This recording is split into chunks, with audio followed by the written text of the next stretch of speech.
Hey guys, welcome to Health and Wealth Volume 3, third installment. I'm going to condense the sugar cancer thing and focus a little bit more on the fructose corn syrup thing here. So the question of the day is going to be, have you had your leptin today? And I'm not speaking about Leptin iced tea. That would be Lipton iced tea. Leptin is a very important chemical produced in the body. And the long story short of it is pretty much regulates energy balances and cell production and stuff like this. But the biggest thing we're going to be interested in is it tells you when you're full. And so we're going to address that. I'm going to read an article that I think explains it pretty well by Dr. Mercola. He's been around for a long time as one of these natural guys, but he has a lot of good information. So this is what he has to say about leptin. Leptin, a hormone that plays a key role in regulating energy intake and energy expenditure, may be one of the most important hormones in your body that will determine your health and lifespan. Insulin is another, and the two work in tandem. So we know what insulin is, right? That's when there's a lot of blood sugar in the body. Your body releases insulin, and it causes a storage effect. So, for someone in the gym, you with no drugs involved, you do want an insulin response after your human growth hormones have circulated for a while. And we saw in the last video, by taking a little dextrose or something along those lines, with you don't have any food in you, you just take your protein, your creatine, your dextrose, it forces these things into your muscle. So we know what insulin is. Basically, it's a storage or repair response that basically takes place. You're diabetic when you have insulin insensitivity, or it just doesn't work. So he goes on to say, both insulin and leptin resistance are associated with obesity. An impairment of their ability to transfer the information to receptors is the true foundational core of most all chronic degenerative diseases. Metabolism can roughly be defined as the chemistry that turns food into life. And therefore, insulin and leptin are both critical to health and disease. Insulin and leptin work together to control the quality of your metabolism, and to a significant extent, the rate of your metabolism. So if you've never fooled around with metabolism before, and this kind of goes back to other things I was saying in the other videos, is that by eating stuff that's hard to digest, it makes your metabolism work longer. And over time, it can help you increase your metabolism. Metabolism is why you can put two people side by side that eat the same way, exercise the same, they do everything identical. But if genetics has given one person a natural uptick in their metabolism compared to another, then the person with the better metabolism probably will have more energy, will be a little bit skinnier, if not a lot skinnier. We can eat in such a way where we destroy our metabolism. And there's ways to activate metabolism again. But to stay on topic, that's just what the rundown is. Metabolism is basically like your internal motor. How is it, breaking down foods? How fast does it break down foods? How effective is it in turning it into energy, etc., etc.? By acquiring a better understanding of how leptin and its receptor interact, researchers now believe they will be able to find new treatments for obesity and other metabolic disorders such as type 2 diabetes, as well as inflammatory diseases like rheumatoid arthritis and psoriasis. Never heard of that one before. According to recent research published in the Journal of Molecular Cell, the leptin receptor has two hinged legs that swivel until they come into contact with leptin. Once leptin attaches to the receptor, those legs stop swiveling and become rigid, thereby sending a signal to an enzyme called Janus kinase, which has the ability to bind inflammatory cytokines. It is believed that inhibiting the Janus kinases might help improve inflammatory and metabolic disorders. Alan Salitil, director of the Life Sciences Institute, told Medical News Today the study may help solve an important issue we've been struggling with for some time. Since leptin is a master regulator of appetite, understanding why resistance to its effects develops in obesity has been a major obstacle to discovering new drugs for obesity and diabetes. Developing a clear picture of how leptin can bind to its receptor may be the first step in overcoming leptin resistance. The fact that the primary focus is on developing drug therapies to fix leptin resistances is understandable. That is the only way the medical industry can make money, however. The way to correct leptin resistance has nothing to do with drugs and everything to do with diet. But first, what exactly is leptin? Leptin is a very powerful and influential hormone produced by your fat cells. Your fat, by way of leptin, tells your brain whether you should be hungry, eat, and make more fat, whether you should reproduce, or partly by controlling insulin, whether to engage in maintenance and repair. In short, leptin is the way that your fat stores speak to your brain to let you know how much energy is available and, very importantly, what to do with it. Therefore, leptin may be on top of the food chain in metabolic importance and relevance to disease. If your leptin signaling is working properly, when your fat stores are full, this extra fat will cause a surge in leptin, which signals your brain to stop feeling hungry, to stop eating, to stop storing fat, and to start burning some extra fat off.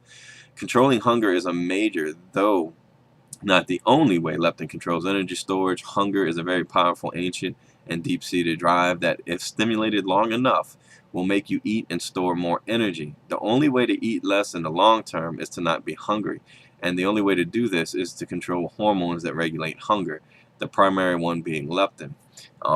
So that's leptin in a nutshell, and they're finding in other studies, which I'm not going to get into right now because I don't want to make this video 2 hours long, but it seems to play a huge effect on your sex drive, a huge effect on your energy levels, like, working out.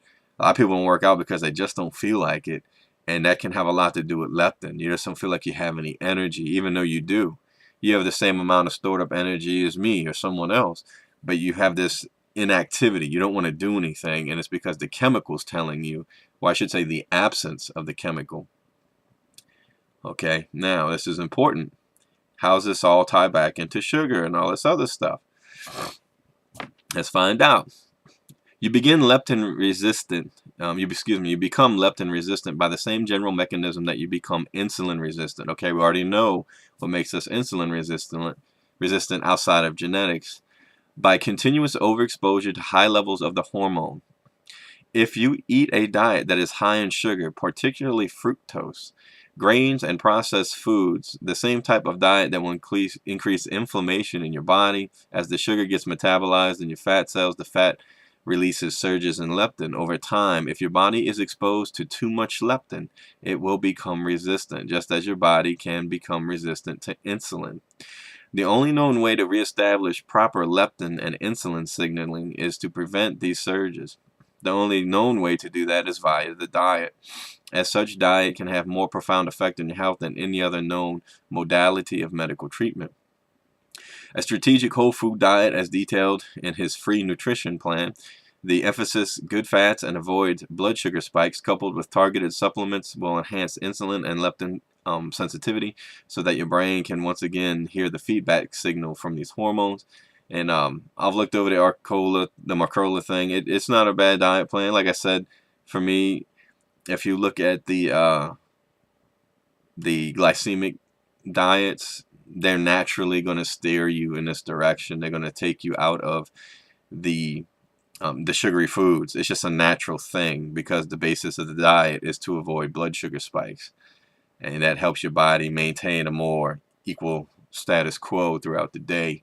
There is a good book out there that a lot of people swear by. I have not read it myself, but it's a book called The Fat Switch. I watched the interview with the guy who wrote it, and it's pretty much what he's detailing. He's just telling you basically about the rats and what they did to them, and the difference between two brothers in rats, one with high fructose and one with just starch for a diet. And starch seems to be a much safer way to go. Also, he goes on to say, leptin and insulin resistance is front and center of the issue of obesity, which is now a problem of epic proportions as to increase your risk for a wide variety of serious diseases. At least 20 different diseases and conditions are directly attributable to being overweight. This societal problem has emerged in just the past 4 decades, in a large part due to sorely misguided dietary guidelines. One disease related to excess weight is cancer. So now we're going to see the sugar and cancer thing tied together, because that's what fructose is. And according to recent research, being obese promotes the growth of existing tumors regardless of diet, which may help explain why lean cancer patients often have better outcomes than their obese counterparts. I have not read anything about this, so I cannot say either way on that one. The animal study published in October 15th issue of the journal Cancer Research showed the tumors of obese mice grew much faster than in lean mice eating on the same diet. In this study, we show that obesity facilitates tumor growth in mice, irrespective of concurrent diet, suggesting a direct effect of excess white adipose tissue, or also known as fat tissue, when transplanted into mice. Adipose stromal cells can serve as prevascular adipocti progenitors that promote tumor growth, perhaps helping explain the obesity cancer link. Like I said, I have not really read about obese people and cancer, so I can't comment. The researchers discovered that the presence of cancer triggered adipose stromal cells, or the white fat cells, to migrate into the bloodstream. Once these cells come across a tumor, some of them help provide oxygen and nutrients to the tumor, thereby feeding the growth of the cancer. So basically what they're saying is when you have these abundance of fat cells, when they get pushed into the bloodstream, obviously if you don't have a lot of fat cells, there's not a lot of fat cells to push into it. But what did we learn from my other videos? Fat cells are stored energy. So when the stored energy comes into contact with something that is seeking energy, it'll take the oxygen, the blood, and the thermal energy out of the cell to help itself grow. So I'm going to skip this part. Basically, this whole section here is just, he's going on to say obesity helps you not have tumors. And, you know, I don't think that's a stretch by any imagination. So to summarize, insulin and leptin resistance are the core factors in obesity, which in turn is a risk factor for cancer and may boost tumor growth. But the answer lies not in a pill. To reverse insulin and leptin resistance, avoid sugar, fructose, grains, and processed foods. Eat a healthy diet of whole foods, ideally organic, and replace grain carbs with no to low sugar and grain carbs, low to moderate amount of protein, as much highly quality healthful fat as you want, saturated and monosaturated. Most people need upwards of 50 to 70% fats in their diets for optimal health. Good sources include coconut and coconut oil, avocados, butternuts, and some animal fats. Also take a high quality source of animal-based omega-3 fats such as krill oil. Now what I would say to all that is, like I said, I'd stay away from the red meats regardless. Yes, I'll do a video on the triglycerides, the different fats, but the coconut and stuff, the medium chain triglyceride fats are good for you. They're finding that it may not be so much what your HDL is, but what your HDL and LDL, what the distance between the two numbers is. They're finding this with omega-3 and omega-6 as well. So you may have a different high than me, but if the relation to HDL and LDL is in a certain range, you're projected to live longer.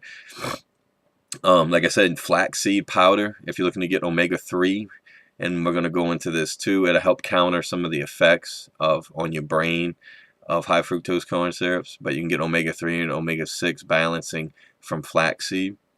So, but he goes on to say about 80% of the health benefits you reap from a healthy lifestyle comes from your diet.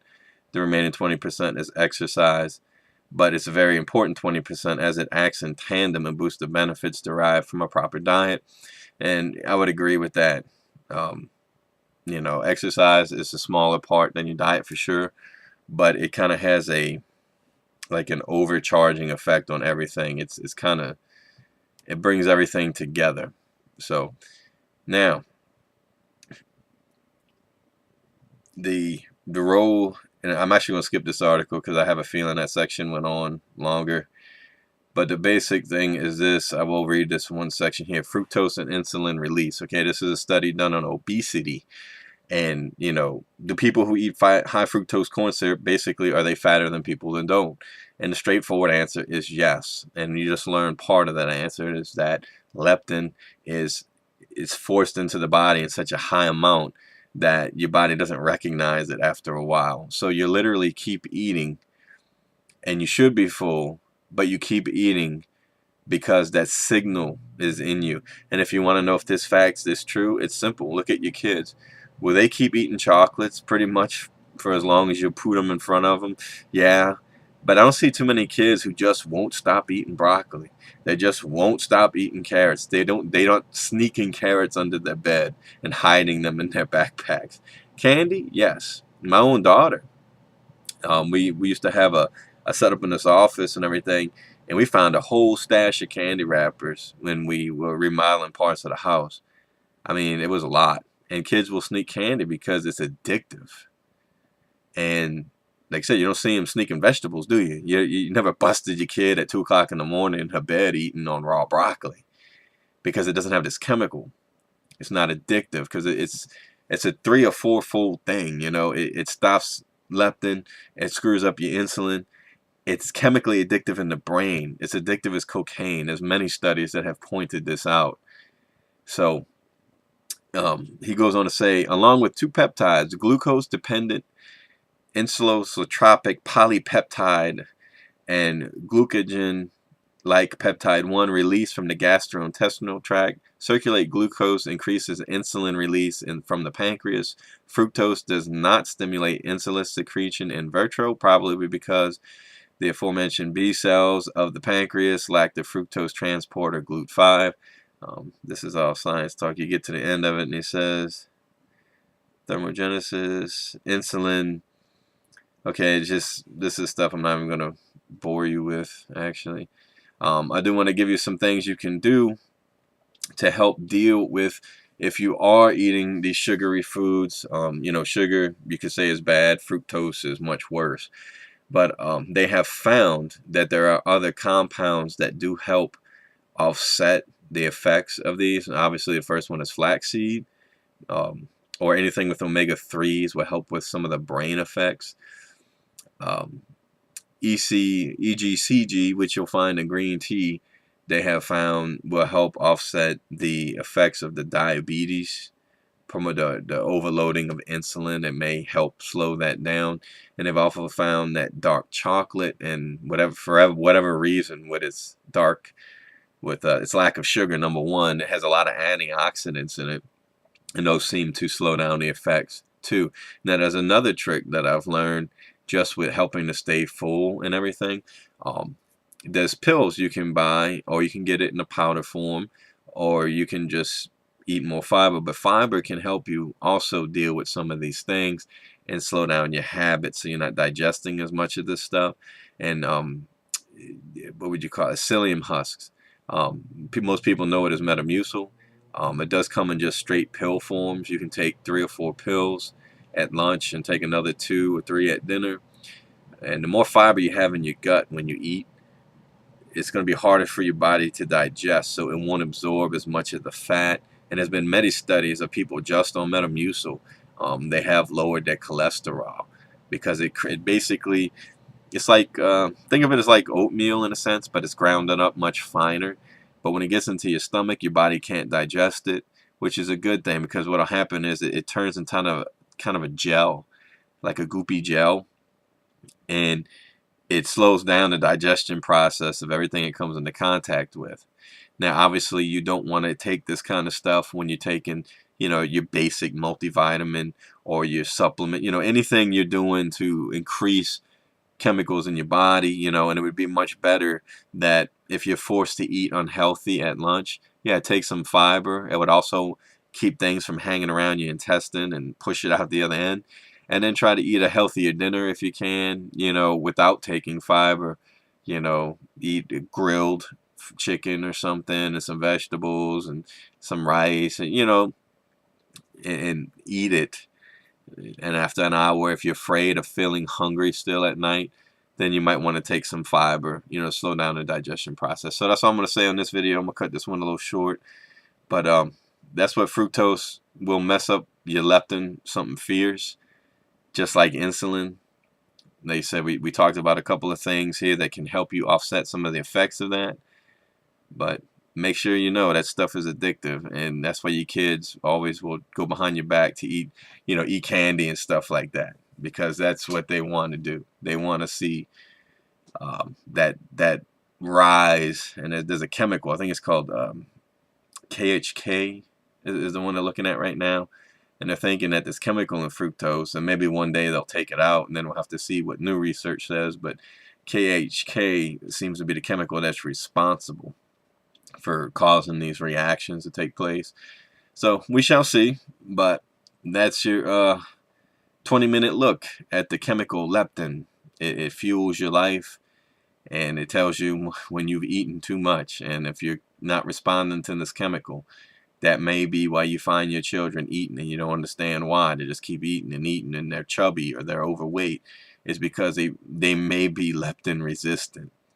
And yes, it can affect your sex drive, it can affect your modality and your way of thinking, all this stuff. So leptin is very important, and you may want to start taking some steps to help your leptin become something that you're sensitive to again.